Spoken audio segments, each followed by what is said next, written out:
I love you. আমাকে? হ্যাঁ তোমাকে। আমাকে কেন? কেন, আমি কি ভালোবাসতে পারি না? হ্যাঁ ভালোবাসতে পারো, কিন্তু আমাকে কেন? তোমাকে না কেন সেটা বলো তো। আরে তোমার আর আমার বয়সের মধ্যে পার্থক্য দেখেছো? তাতে কি, তোমার বয়স সর্বোচ্চ কত হবে? 40? না, 32। আচ্ছা 32। তুমি এই 32 বছর বয়সে কত সুন্দর, ফিট, স্ট্রং। এখন 20 বছর বয়সের মেয়েরাও তো এত সুন্দর না, ওদের শরীর থাকে দুর্বল, মাথায় থাকে না কোনো বুদ্ধি। আচ্ছা তুমি কি ফেসবুক চালাও? না, আমি ওগুলো বুঝি না। পারফেক্ট। বর্তমান ইয়াং মেয়েদের উপর কোনো বিশ্বাস আছে নাকি? আমি যদি একটা ইয়াং মেয়ের সাথে রিলেশন করি, ও তো প্রেম করবে আমার সাথে, ফেসবুকে কথা বলবে আরো 10 জনের সাথে। আমি প্রতি মুহূর্তে আতঙ্কে থাকবো কখন না আমার সাথে পোল্টি দিয়া ফেলায়। তোমার দিকটা দেখো, তুমি না বুঝো মোবাইল, না চালাও ফেসবুক। আমার তোমাকে নিয়ে কোনো টেনশন নাই। আমি যদি তোমাকে একটা গাছের তলা রাইখা যাই, আমি নিশ্চিন্তে থাকবো, তোমার দিকে কেউ ফিরেও তাকাবে না। তোমার সাথে রিলেশন করলে তো আমার কোনো টেনশনই হবে না। আরেকটা দিক দেখো, আমি তো যেই মেয়েটার সাথে রিলেশন করব, ওরে তো সন্দেহ করবই, সাথে ও তো আমাকে সন্দেহ করবে। তাই আমি তোমার সাথে যদি রিলেশন করি একেবারে নিশ্চিন্তে থাকবো। আরেকটা দিক দেখো, আমি যদি একটা ইয়াং বয়সী মেয়ের সাথে রিলেশন করি, আমি তো ওরে সন্দেহ করবই, সাথে ও আমার সন্দেহ করবে। প্রতি মুহূর্তে আমার প্যারা দিবে, প্রতি মুহূর্তে শুধু না না না বলবে, এইটা কেন যাইতেছো, ওইটাই কেন যাইতেছো, ওর সাথে মিশবা না, এইটা করবা না, ওইটা করবা না। আর তোমার দিকটা দেখো, তুমি আমাকে এইসব বিষয় নিয়ে তো কখনো প্যারাই দিবা না। তোমার মাথায় প্রথমেই এই চিন্তা আসবে,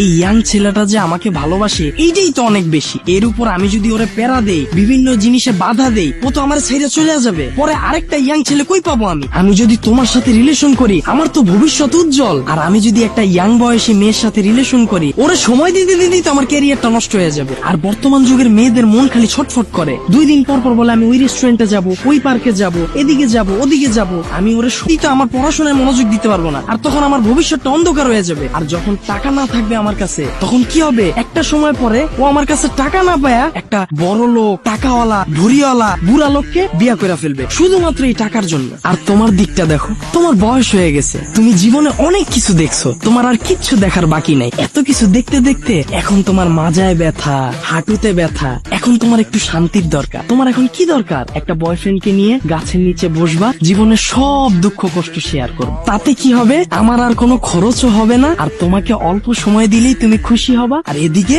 আমি আমার পড়াশোনায় মনোযোগ দিতে পারবো, আমি আমার ক্যারিয়ারটা গুছাইতে পারবো, আমি আমার ভবিষ্যৎটা উজ্জ্বল করতে পারবো। কিন্তু সমাজ কি আমাদের মেনে নেবে? তুমি তো দেখি কোনো খবরই রাখো না। আরে বর্তমানে ইয়াং ছেলেরা তো ইয়াং মেয়েদের সাথে রিলেশনও করে না, বিয়েও করে না। কেন? কেন মানে কি আবার? বর্তমান যুগের ইয়াং মেয়েদের সাথে রিলেশন কইরা অশান্তি, বিয়ার পর আরো বেশি অশান্তি। ওরা তো জানেই না শ্বশুর শাশুড়ির কিভাবে সেবা যত্ন করতে হয়। ওরা তো ঘুম থেকে উঠেই দুপুর 12টায়, শ্বশুর শাশুড়ির নাস্তা দিবে কখন? সারাদিন চালায় মোবাইল। আর তোমার দিকটা দেখো, তোমার প্রতিদিন ভোর 6টা বাজে ঘুম থেকে উঠার অভ্যাস আছে। তুমি সকালবেলা উঠে কি করবা? সবার জন্য নাস্তা রেডি করবা, শ্বশুর শাশুড়ির সেবা করবা, আমাকে ঘুম থেকে উঠাবা, আমাকে রেডি কইরা নাস্তা করে অফিসে পাঠাবা। তোমার অন্য আর কোনো চিন্তা নাই, না আছে মোবাইল চালানোর চিন্তা, না আছে ঘোরাঘুরির চিন্তা। কারণ তোমার তো মাজা ব্যথা। তোমার দিন রাত 24 ঘন্টা শুধু একটাই টেনশন, এই সংসারটাকে কিভাবে গুছায় সুখে শান্তিতে একসাথে থাকা যায়। আচ্ছা তাইলে এখন সবকিছু বাদ, এখন বলো তুমি কি রাজি? হ্যাঁ রাজি।